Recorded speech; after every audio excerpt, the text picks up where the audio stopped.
प्यारे बच्चों बच्चों इस आप लोग सभी लोग जुलाई का बहुत बेसब्री से इंतज़ार कर रहे थे कि जुलाई हो, स्कूल खुले और हम स्कूल जाएं। हम सब भी बहुत बेसब्री से इंतज़ार कर रहे थे कि कब हम अपने बच्चों को अपनी क्लास में पढ़ाएंगे, लेकिन स्कूल खुल नहीं पाए। कोई बात नहीं, हम स्कूल में नहीं मिल सकते हैं, लेकिन हम जो है एक दूसरे से कांटेक्ट में रह सकते हैं। कैसे? मोबाइल से बच्चों हम लोग ई लर्निंग माध्यम से एक दूसरे से कांटेक्ट में रह सकते हैं और हम अपनी पढ़ाई को या आप अपनी पढ़ाई को अच्छे से और भी आगे निकल सकते हैं पढ़ करके। और अब ये जो ई लर्निंग मेथड है बच्चों, इससे आप कितनी नई चीज़ें सीखेंगे और कितना उभर करके और आएंगे, इसका आप अभी अंदाज़ा भी नहीं लगा पा रहे हैं।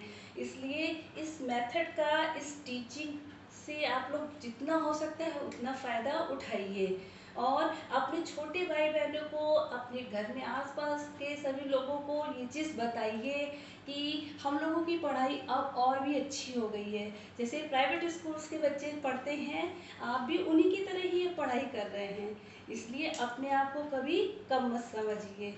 तो आइए अब हम अपने टॉपिक पे आते हैं। साइंस में आज हम लोग बच्चों क्लास 7th को पढ़ा रहे हैं, तो हम चैप्टर नंबर 3 पदार्थ की संरचना एवं प्रकृति के बारे में पढ़ाई करते हैं। अब जैसे कि आपने इस लेसन को देखा, नाम देखा, इस लेसन के नाम में शब्द आ रहा है पदार्थ। अब आप लोग सोच रहे होंगे कि ये पदार्थ है क्या, है ना? दिमाग में क्वेश्चन आ रहा है ना आप लोगों को? चलिए हम बताते हैं पदार्थ क्या है। बच्चों, आप लोग अपने क्लासरूम के बारे में सोचिए, उसको एज्यूम करिए, ये सोचिए कि आप क्लासरूम में बैठे हुए हैं। आप क्लासरूम में जब आप सोचेंगे तो आप अपने क्लासरूम में क्या क्या चीज़ें देख रहे हैं? कुर्सी देख रहे हैं, मेज़ देख रहे हैं, अलमारी देख रहे हैं, बुक्स देख रहे हैं, अपने अपने स्कूल बैग्स देख रहे हैं, शूज़ देख रहे हैं, सब देख रहे हैं ना? अच्छा, अब क्लासरूम के बाहर आपको पेड़ पौधे दिखाई पड़ रहे हैं, हैंडपंप दिखाई पड़ रहा है जहाँ पानी पीने जाते हैं। तो अगर देखिए, जो अगर हम अपनी कुर्सी मेज के बारे में बात करें, अलमारियों के बारे में बात करें, तो ये सब चीज़ें अगर हम देखें तो किस चीज़ से बनी होती हैं? या तो लकड़ी से या तो लोहे से। अगर हम देखते हैं बाहर कभी कभी जब बहुत तेज से हवा चलती है तो क्या होता है, पत्तियां हिलती हैं, पेड़ पौधे हिलने लगते हैं ना, तो हमें महसूस होता है कि हवा चल रही है और हमें ठंडक का या गर्मी के दिनों में जैसे कहते हैं ना लू चल रही है, तो उसका एहसास होने लगता है। और जैसे जब हमें प्यास लगी, हम पानी पीने के लिए बाहर गए, तो ये भी हमें एक एहसास हुआ और हम पानी पी करके आए। तो पदार्थ जो है वो चीज़ है जो स्थान घेरता है, जो जगह लेता है, जिसमें भार होता है और जिसका ज्ञान हम अपनी इंद्रियों के द्वारा कर सकते हैं। हम अपने विचारों से भी उसका पता लगा सकते हैं। चलिए अब हम देखते हैं पदार्थ की कुछ अवस्थाएं होती है। मतलब जो पदार्थ होता है, जो जिस जगह ले रही है, जिसमें एक वेट होता है या भार होता है, तो इसकी भी कई स्टेप होती हैं, स्टेजेस होती हैं। मतलब पदार्थ की अवस्थाएं होती हैं, ये कई रूपों में होता है। तो वो कौन कौन सी अवस्थाएं हैं? पदार्थ की बच्चों 3 अवस्थाएं होती हैं। एक होती है ठोस, मतलब सॉलिड, दूसरी द्रव मतलब लिक्विड, और तीसरी गैस। अब सॉलिड की बात करते हैं, यानी ठोस की बात करते हैं। अभी ये देखिए स्केल, आप सब लोग अपने पास स्केल रखते हैं ना? स्केल ये पदार्थ की ठोस अवस्था है, मतलब ये जैसी है वैसी ही रहेगी। इसको चाहे हम हाथ में पकड़े तो भी इतनी बड़ी रहेगी, हम यहाँ चेयर पे रख देंगे तो भी इतनी ही बड़ी रहेगी। इसकी शेप में यानी आकार में कोई चेंजेस नहीं आ रही। द्रव लिक्विड, जैसे मैंने ग्लास में पानी लिया है, मैंने इतना जितना मतलब पानी लिया है, जैसे इसने जो जिस हमने इस बर्तन में डाला तो ये इतना इस तरह का शेप ले लिया। अभी हम इसको कटोरी में मतलब डाल दें तो वो जितनी कटोरी की स्पेस होगी उतनी ही जगह ले लेगी ये। तो ये पदार्थ की द्रव अवस्था हो गई। ऐसे ही अब हम बात करते हैं पदार्थ की गैस अवस्था। तो बच्चों देखिए ये धूप बत्ती है, आप सब लोग अपने घर में उसमें पूजा करते हैं, मम्मी लोग करती हैं। तो आप लोग अगरबत्ती जलाते हैं, अगरबत्ती की स्मेल जब आपके पूरे घर में फैलती है तो आप लोग कितना अच्छा एहसास होता है कि ना कितनी अच्छी स्मेल आ रही है। तो ये पदार्थ की गैस अवस्था हो गई। तो ये पदार्थ की 3 अवस्थाएं होती हैं। अब हम बात करते हैं पदार्थ जो है वो अणुओं से मिलकर बना होता है, यानी जो हमारे पदार्थ हैं ये छोटे छोटे अणुओं से मिलकर बना होता है। इसी तरीके से अब हम देखते हैं ठोस में बात करते हैं। ये ठोस अवस्था, द्रव अवस्था, गैस अवस्था। और जो ठोस अवस्था होती है उसमें जो अणु होते हैं वो एक दूसरे से बहुत पास पास जुड़े जुड़े से रहते हैं। अब जो ये अणु होते हैं बच्चों, ये जो अणु हैं इनके दो अणुओं के बीच में जो ये गैप होता है, यानी जो ये दूरी होती है, इस गैप को या इसको हम कहते हैं अंतःआण्विक स्थान।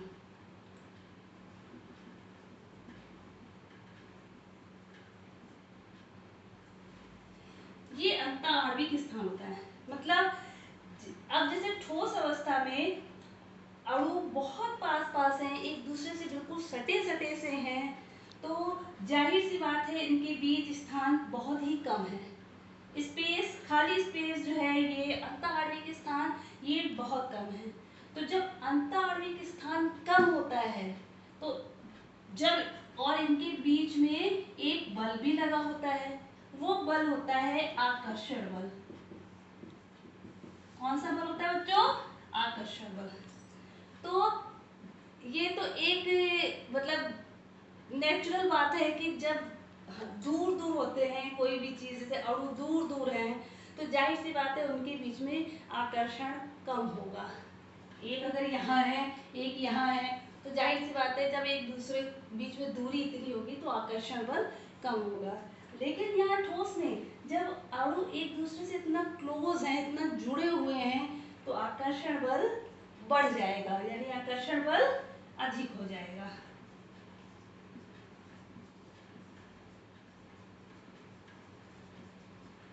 इसी तरह से जब हम द्रव पर आते हैं तो द्रव की जब बात करते हैं तो इसमें ठोस की तुलना में अणु जो है थोड़ा दूर दूर होते हैं। थोड़ा दूर दूर होने के कारण जो अंतःआण्विक स्थान है ये बढ़ जाता है। जब बढ़ जाता है तो जाहिर सी बात है आकर्षण बल ठोस की तुलना में कम हो जाएगा। फिर जब अगर हम गैस की बात करते हैं तो इसमें अणु बहुत दूर दूर होते हैं। जब अणु इतने दूर दूर हो गए तो आकर्षण बल इसमें ना के बराबर होता है, बहुत दूर दूर होते हैं। जैसे आप अगर जैसे देखिए आप जब अगरबत्ती जलाते हैं तो अगर आपने कमरे को बंद कर रखा है तो पूरे कमरे में फैले, लेकिन अगर आप दरवाजा खोल दीजिए तो वो उसकी स्मेल पूरे घर में फैलती है। तो सोचिए कहाँ कहाँ तक इसकी मतलब जो गैस है वो फैल रही है। तो इसीलिए गैस में आकर्षण बल जो होता है वो बिल्कुल ना के बराबर होता है। ठोस अवस्था में इसका आयतन और आकार दोनों ही निश्चित होता है, मतलब आप इसको चाहे जहां भी रखेंगे ये उसी ही शेप में उसी ही वॉल्यूम में रहेगी। लेकिन द्रव अवस्था इसको आप जिस भी बर्तन में डालेंगे उसका ये शेप ले लेगी। तो इसका जो है आयतन तो निश्चित होता है लेकिन आकृति निश्चित नहीं होती। इसी तरीके से गैस, इसका ना तो आयतन निश्चित होता है ना ही आकृति निश्चित रहती है।